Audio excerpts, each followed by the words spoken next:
देख, अब तो आसपास कोई भी नहीं, केवल तू और मैं। और अब तो वो दिव्य प्रकाश भी नहीं है। अरे कैसा प्रकाश? अवश्य औषधि के प्रभाव में मतिभ्रम हुआ होगा मुझे। वैसे एक बात तो है, तू है बड़ा ही सुंदर, बड़ा ही भोला भाला, निर्दोष। धन्यवाद, आभार। कौन बोला? इधर उधर मत देखो ढोंगी महाराज, मैं ही बोल रहा हूँ। मैं वही हूँ जिसके लिए कंस ने आपको यहाँ भेजा है।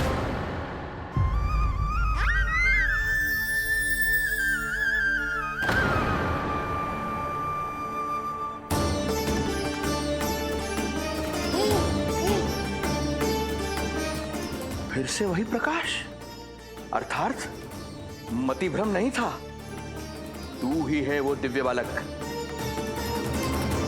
देख, तेरी वास्तविकता का पता चल ही गया मुझे। इतनी भक्ति करोगे तो दर्शन तो देने ही पड़ेंगे ना। भक्ति? तेरी? वो भी मैं भक्ति करूंगा? आते ही दंडवत प्रणाम किया, प्रसाद चढ़ाया, और आज तो भोर से ही मेरे मंत्रों का जाप कर रहे हो। ओम नमो भगवते वासुदेवाय। अब कहो, क्या चाहिए मुझसे? तू विद्या भर का बालक, तू भला मुझे क्या देगा? बार बार गिरे पड़े, थप्पड़ और डंडा भी खाया, फिर भी बुद्धि नहीं आई महाराज। तू अबोध बुद्धि की बात करता है? सूक्ष्म बुद्धि कहते हैं मुझे। तूने देखा नहीं कल कैसे मैंने सभी को गोकुल के मुख्य द्वार पर ही रोक दिया? केवल मुझे प्रवेश मिला। यह है मेरी शक्ति, मेरी बुद्धि। उसे बुद्धि नहीं, कपट कहते हैं। तो कपट ही सही, किंतु मेरा कपट काम तो आया। किसी और को तेरे दर्शन नहीं मिले, मुझे मिले। कपट से दर्शन मिल सकते हैं, आशीर्वाद नहीं। अरे तेरा आशीर्वाद चाहिए भी नहीं मुझे। पर उन्हें तो चाहिए। नंदराज की, नंदराज की, नंदराज की, नंदराज की। मूर्ख हैं वे लोग। यदि कंस के दरबार में जयकार करते तो आशीर्वाद में कुछ मिल भी जाता। यहाँ क्या मिलेगा उन्हें? स्वयं ही देख लेना। वो तो मैं देख ही लूंगा।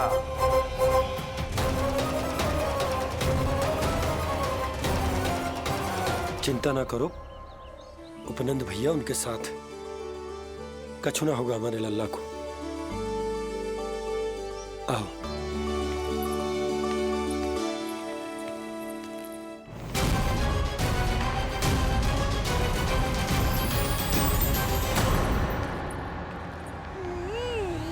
महाराज, ईश्वर बचाए कुदृष्टि से आपके बालक को। आइए आइए, बाहर हमने भीड़ का स्वर सुना तो बालक की रक्षा के लिए तुरंत यहाँ आ गया।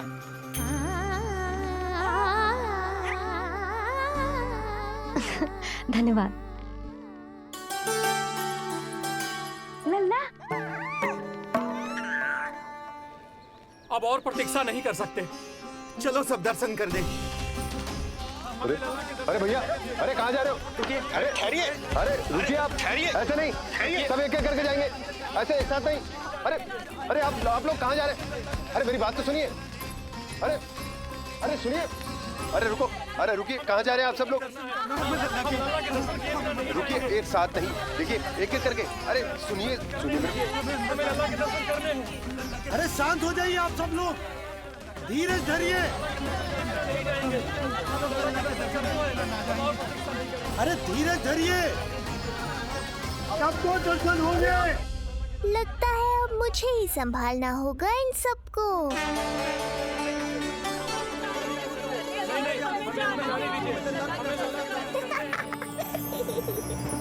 Hare Krishna,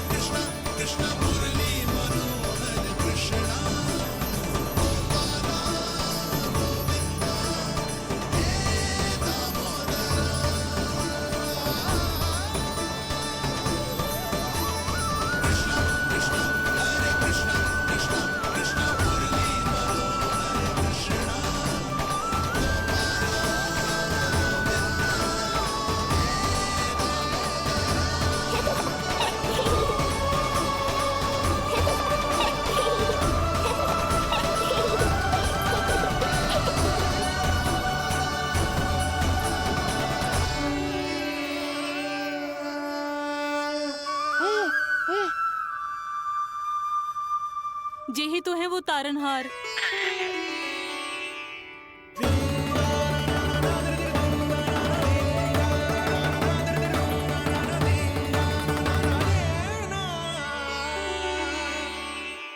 जब से हमारे पोते को पूतना ने खाया, हमारी बहू पत्थर बन गई थी। आज पहली बार आपके लल्ला को देखकर जैसे जीवन लौट आया है इसमें। जसोदा रानी, आपका लल्ला आशा की किरण बन के आया है। सूरज सा चमकेगा ये। कोई दुष्ट, कोई राक्षस इसे हानि नहीं पहुंचा पाएगा।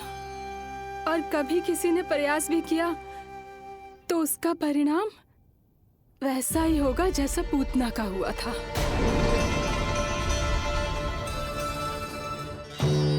सुना ढोंगी महाराज, जो मेरे लिए आशीर्वाद है वही आपके लिए है श्राप।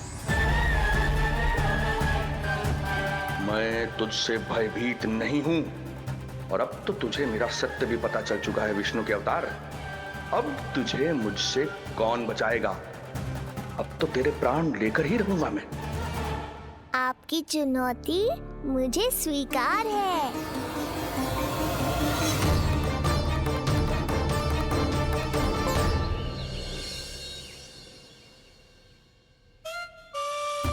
हे प्रभु। क्या हुआ श्रीधर महाराज? आइए नंद महाराज। पीड़ा गई ना अभी आपकी? गई? उल्टा इस तन को आश्रम समझकर यहीं बस गई है। 1 सप्ताह का समय होने को आ रहा है, अब तक तो आपको स्वस्थ हो जाना चाहिए। मैं बैद जी को संदेशा भिजवाकर बुलवा लेता हूँ। वो पुनः आकर आपको देख लेंगे, क्या पता औषधि बदलने से लाभ हो। सही कहा बाबा, और कड़वी औषधि चाहिए इन्हें। नंद,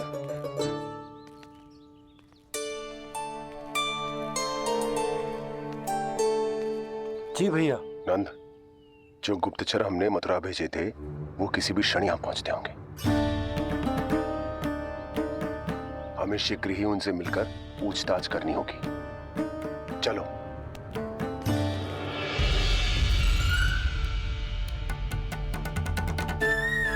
उनके गुप्तचर मथुरा से वापस आ रहे हैं। यदि उन्हें मेरे बारे में पता चल गया होगा तो मुझे किसी भी तरह अपना कार्य आज ही पूर्ण करना होगा।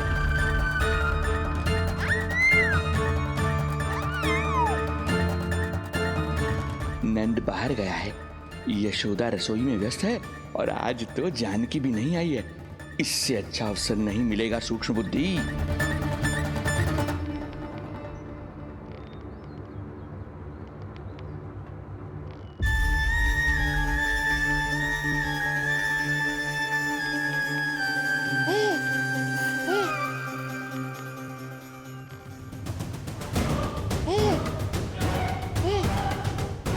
तेरी दिव्यता मेरी बुद्धि के पंजे में फंसकर ऐसे फड़फड़ाएगी जैसे वह। फड़फड़ाना बाद में, पहले मेरी रक्षक से तो बच के दिखाओ बुद्धिराज।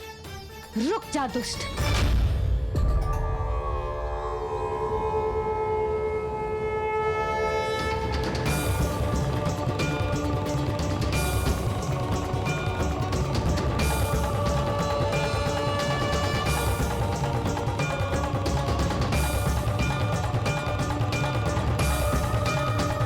इतनी शीघ्र भेद खुल गया क्या मेरा? लगता है आज बेलन से पिटाई होगी। इतनी सी इच्छा? ठीक है, पूरी कर दूंगा।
बाबा डर गए?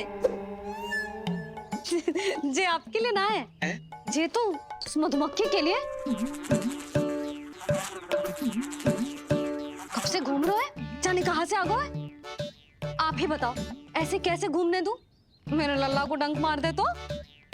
हाँ लल्ला, क्या सोचो उस मधुमक्खी ने? मेरे लल्ला के आसपास घूमेगी और मैया देखती रहेगी। हाँ नहीं तो? झूठ बोला तो मधुमक्खी से भी बुरी दशा हो जाएगी ढोंगी महाराज। बाबा वैसे आप यहाँ क्या कर रहे हो मेरे लल्ला के पास? वो हम बेटी अरे हाँ, आप भोजन खाने आए होंगे। हाँ। आज तनिक विलंब होगा बाबा। हाँ। वो जानकी ना आई, जे सब गोपियाँ जमुना जी के तट पर जा रही हैं। हाँ, जमघट करेंगी सब, बेरियां तोड़ के खाएंगी इसीलिए। फिर तो बेटी यशोदा, तुम्हें भी जाना चाहिए, क्योंकि तुम तो घर से बाहर निकलती ही नहीं हो। सही कहा ढोंगी महाराज, अब मुझे ही कोई लीला रचनी पड़ेगी। नीलमणि, ओ नीलमणि।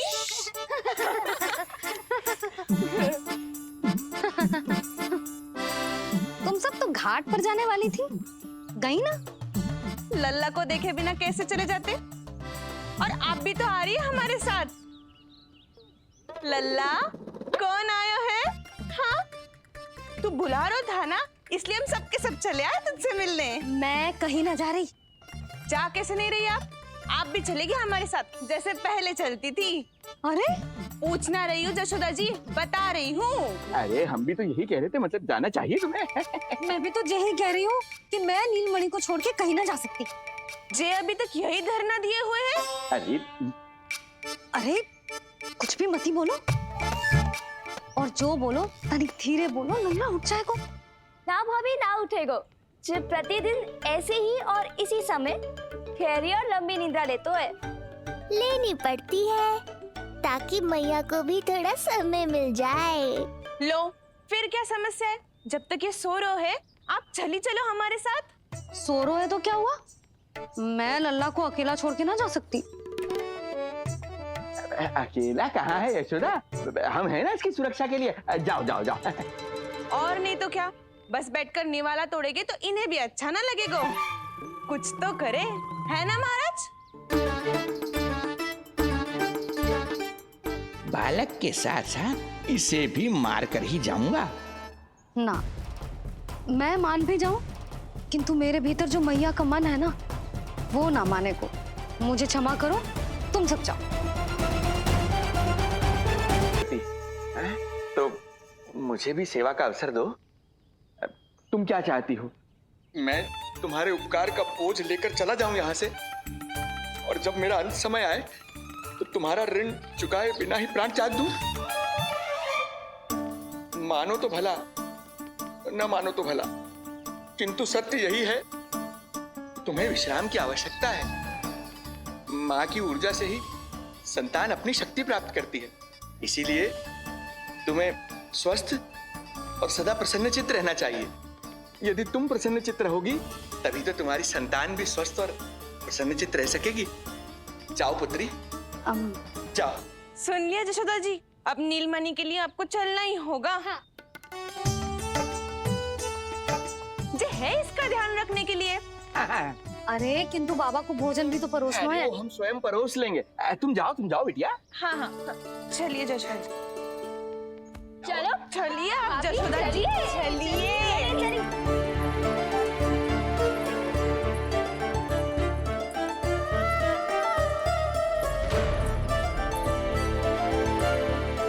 कुछ पल के लिए तो मेरी चिंता छोड़ो मैया, और जीवन का आनंद लो। तब तक मैं इनको संभालता हूँ।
नदी का स्नान, अमिया, संसार भूल के मौज में मगन हो जाना, ऐसा लगता है जैसे ये सब तो मैं भूल ही गई थी।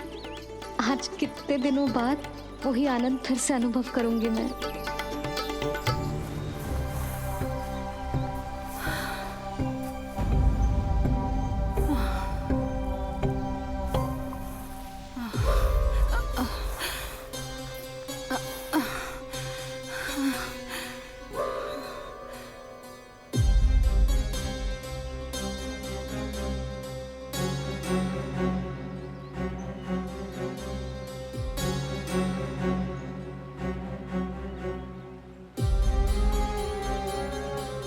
प्रणाम नंद भैया।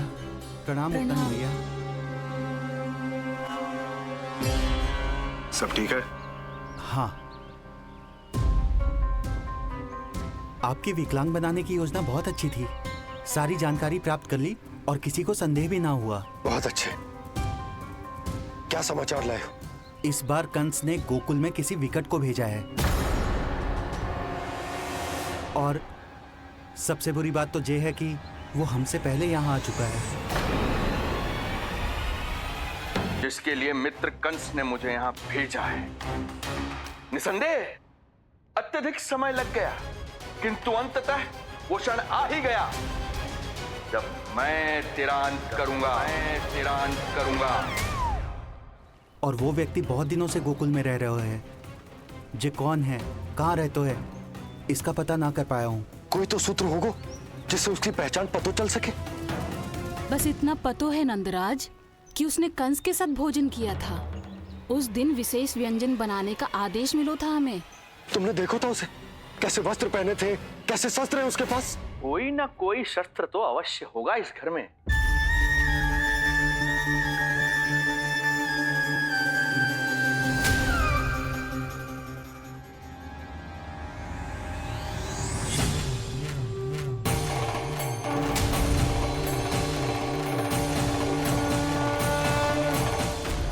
भयभीत मत हो ढोंगी महाराज, अनेक है, कोई भी चुन लो।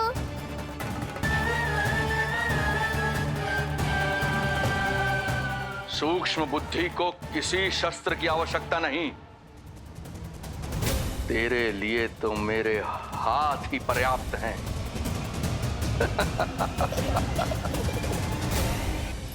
आज सब कितने समय बाद इकट्ठा हुए हैं ना, आ जाएगा आनंद। अरे देख, तेरा नाम लेते ही कौन आ गया? संगिनी मौसी और सुमिति, लगता है सास बहू में समझौता हो गया है आज। पर अब की बार झगड़ा क्यों हुआ था? पता नहीं। चल। शंकरी चाची चाहती है कि इनका लल्ला इनके पल्लू से बंधा रहे, और बहू कहती है कि इसका पल्लू कम शक्तिशाली थोड़ी ना है, तो इसके पल्लू से क्यों ना बंधा रहे इसका पति। हाँ जसोदा जीजी, देखो ना, जो मुंह में आए बोली जा रही है सुलक्षणा। ए, शांत रहो सब।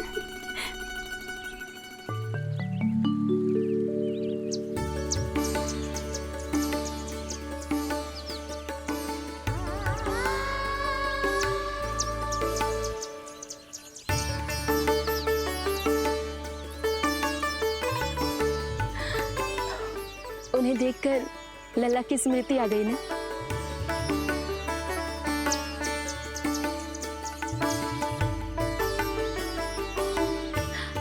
वो घर में आनंद से होगो।